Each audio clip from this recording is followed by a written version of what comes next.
¿Qué tienen en común Sócrates, el Bhagavad Gita y la filosofía de la no dualidad de la Advaita Vedanta? Es un tema interesantísimo. Fijaros, Sócrates decía, solo existe un bien, el conocimiento, solo hay un mal, la ignorancia. Mientras que Krishna en el Gita nos dice, por lo tanto, con la espada del conocimiento, corta en pedazos las dudas nacidas de la ignorancia. Es increíble las similitudes que estamos encontrando en este proyecto que estoy realizando de hallar ese hilo áureo de la no dualidad en la historia espiritual de la humanidad. Soy Pedro Romay, he traducido dos versiones del Gita, una que es la de Gandhi, la podéis encontrar en mi libro, que aquí lo podéis ver también, y también toda la obra de Vivekananda. Si os gusta este vídeo, pues compartirlo, comentarlo y darle promoción, porque cuanto más a más gente llegue, más iluminaremos.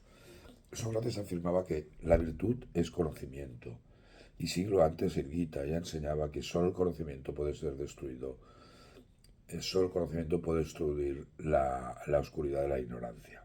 En este vídeo vamos a analizar un poco las sorprendentes similitudes entre el método socrático y la autoindagación de la Advaita Vedanta. Dos caminos, una misma meta, el autoconocimiento como vía de liberación. Para el estudiante buscador, el encuentro entre Sócrates y el Gita no es una mera curiosidad histórica, sino ese descubrimiento del hilo áureo que une a Oriente con Occidente. Mientras que Sócrates recorría Atenas afirmando que la virtud es conocimiento, Krishna instruyó a Arjuna sobre cómo el jnana, el conocimiento espiritual, disipa la oscuridad de la ignorancia. Avidya, ambos caminos proponen que el sufrimiento nace del desconocimiento de nuestra verdadera naturaleza. Comprenderemos que la mayéutica socrática, la discriminación vedántica, el viveka son herramientas hermanas para alcanzar la misma meta, el autoconocimiento como única vía hacia la libertad y la excelencia moral. Este vídeo tendría que ser un poco largo, pero para no aburriros mucho estoy haciendo un resumen. Yo os invito a visitar mi web del Instituto Gita y allí lo podéis encontrar en mi perfil. Y ahí podréis encontrar un análisis mucho más detallado. Ahora estoy haciendo solo una pincelada. Bueno, aunque separados por miles de kilómetros y en contextos culturales muy distintos, Sócrates y el Gita convergen en una verdad revolucionaria. La raíz de todo sufrimiento humano es la ignorancia, avidya, y la única medicina es el conocimiento, el jnana. Mientras que en las plazas de Atenas Sócrates utilizaba la mayéutica para hacer parir la verdad a sus conciudadanos, en el campo de batalla de Kurukshetra el señor Krishna utiliza el diálogo sagrado para despertar a Arjuna de su letargo mental. En este análisis, que lo encontraréis detallado en la web, exploramos cómo la máxima socrática de conocerte a ti mismo, que por cierto es una adaptación que se ha ido haciendo a lo largo del tiempo, es el eco occidental de la indagación del Atman, trazando ese hilo áureo que une la ración griega con la realización espiritual de la India. Sócrates, acordaros que nació en el 470 y murió en el 399 a.C., es considerado uno de los pilares fundacionales de la filosofía occidental.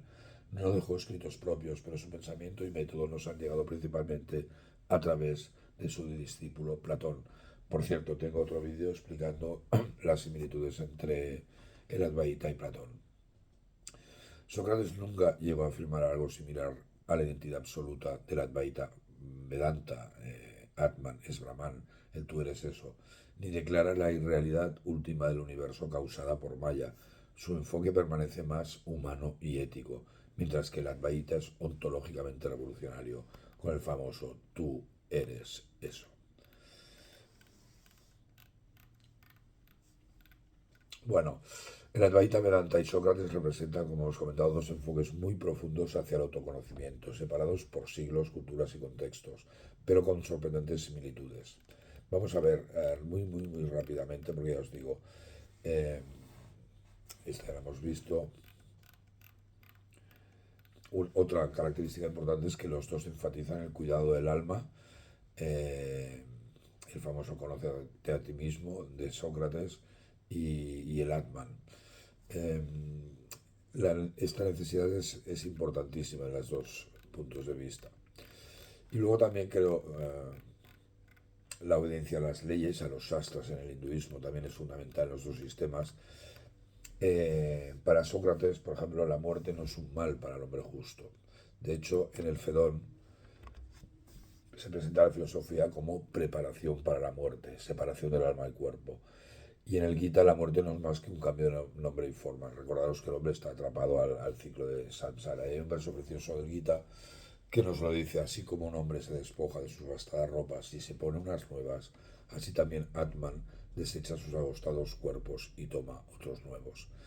Y Sócrates decía: no sabemos si la muerte es un mal, pero el que vive justamente no debe temerla. En conclusión, y ya os digo que estoy haciendo un resumen, el estudio comparado de Sócrates del Vedanta, en concreto el Advaita, nos revela que el autoconocimiento no es un ejercicio intelectual de acumulación de datos, sino un proceso de desaprendizaje, y eso lo explica muy bien el Tao Te Ching, y purificación. Sócrates nos enseña la humildad de reconocer nuestra ignorancia, mientras que el Gita nos da la certeza de nuestra naturaleza divina, y eso lo explicó muy bien Swami Vivekananda. Perdón, al unir la ética socrática del cuidado del alma con la profundidad metafísica de la no dualidad del Advaita, obtenemos una hoja de ruta completa para la vida moderna. Actuar con rectitud, con Dharma, cuestionar nuestras falsas identificaciones y finalmente realizar que el conocimiento no es algo que se adquiere, sino algo que ya está.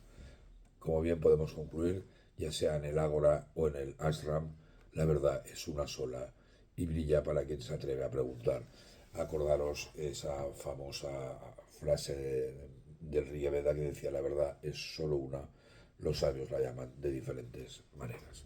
Muchísimas gracias, Namaste.